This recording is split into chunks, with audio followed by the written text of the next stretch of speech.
நான் யாருன்னே தெரியாது, எந்த மூலையிலும் இருப்பாங்க. அவங்க என்னை துரோகி இதுன்னு சொன்னா அதை ஏற்றுக்க இயலாது. என் இனத்தை நான் மாற்ற இயலாது. அது பிறப்பிலே வந்தது, ரைட்டா? அது நீங்களோ நானோ யார் நினைச்சாலும் அது மாற்ற இயலாது. அது தவிர்க்க முடியாது. எதையும் அடையாளப்படுத்தாங்க. என்னைய ஒரு கிரிக்கெட்டராக பாருங்க, அவ்வளோதான் நான் பார்க்கணும்.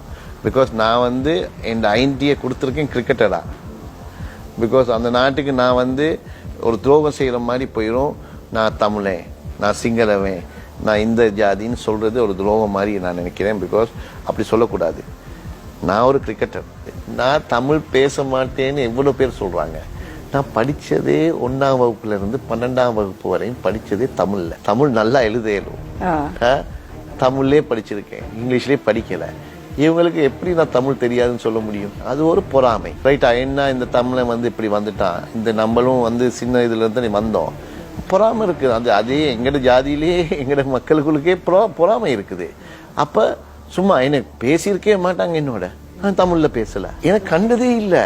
ஒரு ஸ்போர்ட்ஸ்மேனாக தான் நான் இறக்க விரும்புகிறேன். நான் 6 வயசுலேருந்து 4 பிள்ளைங்க, 2 பேரும் ஹாஸ்டலில் போட்டாங்க, சென்ட் ஆந்தனிஸ்ன்னு சொல்லி, ரைட்டா? நானும் என் ஒரு 2வது தம்பியும். நான் இருக்கக்குள்ள ஹாஸ்டலில் இருக்கக்குள்ள முஸ்லீம்ஸும் இருந்தாங்க, கிறிஸ்டியன்ஸும் இருந்தாங்க, பர்கர்ஸ்ன்னு சொல்லுவாங்க, அவங்களும் இருந்தாங்க, அப்புறம் புத்திஸ்டும் இருந்தாங்க, ஹிந்துஸும் இருந்தாங்க. எல்லாரும் ஒரே டாமெட்ரியில் 60 பேர் இருப்போம், எல்லாம் பகிர்ந்துக்கும். அந்த நேரத்தில் எங்களுக்கு எவ்வளோ தான் வெளியில் இந்த அரசியல்வாதிகளுக்கு கொள்ளுக்க இல்லை டிஃபரன்ஸ் எங்களுக்கு இருக்கல. நம்ம ஒரு லோஃப் ஆஃப் பிரெட் 2 வாங்கினா அது 60 பேரும் பிரித்து சாப்பிடுவோம். அந்த மாதிரி தான் 6 வயசுலேருந்து 18 வயசு வரையும் இருந்தேன். ஸோ அந்த நேரத்தில் எனக்கு நான் சிங்களமோ, நான் முதல்ல சொன்னது, இனத்தை யாராலையும் மாற்ற இயலாது, பிறப்பை யாராலையும் மாற்ற இயலாது. பட் உங்கள் மனசு எல்லாரும் நாங்கள்லாம் மனிதர்கள், ரைட்டா? நம்ம எல்லாரும் சாப்பிடணும்.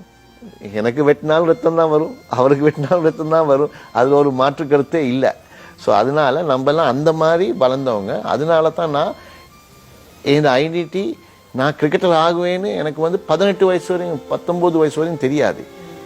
அது சும்மா ஒரு என்ஜாய்மெண்ட்டுக்காக விளையாண்ட ஒரு விளையாட்டு. பிகாஸ் ஹாஸ்டலில் டைம் பாஸுக்காக. அந்த நேரத்தில் என் திறமையை நான் வெளிப்படுத்துறதுனால எனக்கு ஆப்பர்ச்சுனிட்டிஸ் கிடைச்சி. அந்த நேரத்துலையும் நீங்கள் எல்லாம் யோசிச்சு பார்க்கணும். நான் முரளிதரன் பேர் வந்ததே ஒரு 27, 28 வயசுல. 18 வயசுல நான் ஒரு சாதாரண மற்ற இளைஞன் தான். சரி, நான் டெஸ்ட் மேட்ச் அடித்ததே 19 வயசுல. அந்த நேரத்துலையும் மக்களுக்கு ஒரு 22, 23 வயசு வந்தவனு தான் தெரியும். ஸோ இதெல்லாம் இந்த மாதிரி எல்லாம் உண்மையான இது தான் இதில் இருக்குது.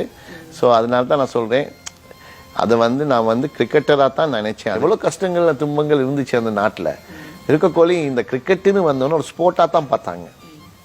இனமோ மதமோ இதோ பற்றி யாருமே பார்க்கல. ஸோ அதனால எனக்கு சப்போர்ட் பண்ணாங்க. அப்போ நான் நினச்சேன், இவங்களுக்கு இவங்களும் கஷ்டப்பட்டுருக்காங்க, என்னால் என்ன உதவி செய்ய முடியும்? ஸ்போர்ட்ஸ்மேனாக நினைவு இருக்கிறதுக்கு மக்கள் மத்தியில் நான் என்ன மற்ற மக்கள் கூட என்ன சிறப்பை கொள்ள முடியும், சந்தோஷத்தை கொடுக்க முடியுமோ, எவ்வளோ கொடுக்க முடியுமோ அதை கொடுக்கக்கூடிய கொடுத்துருக்கேன். அதோட திருப்பியும் கொடுத்துக்கிட்டே இருப்பேன். ஒய்ஃப்ட சப்போர்ட் இருக்கணும் தானே, இருக்காமல் ஒன்று நடக்காது, ரைட்டா? ஒய்ஃப் நிறைய சப்போர்ட் பண்ணுவாங்க. அதே மாதிரி அவங்களுக்கு கிரிக்கெட்டை பற்றி முதல்ல தெரியலை.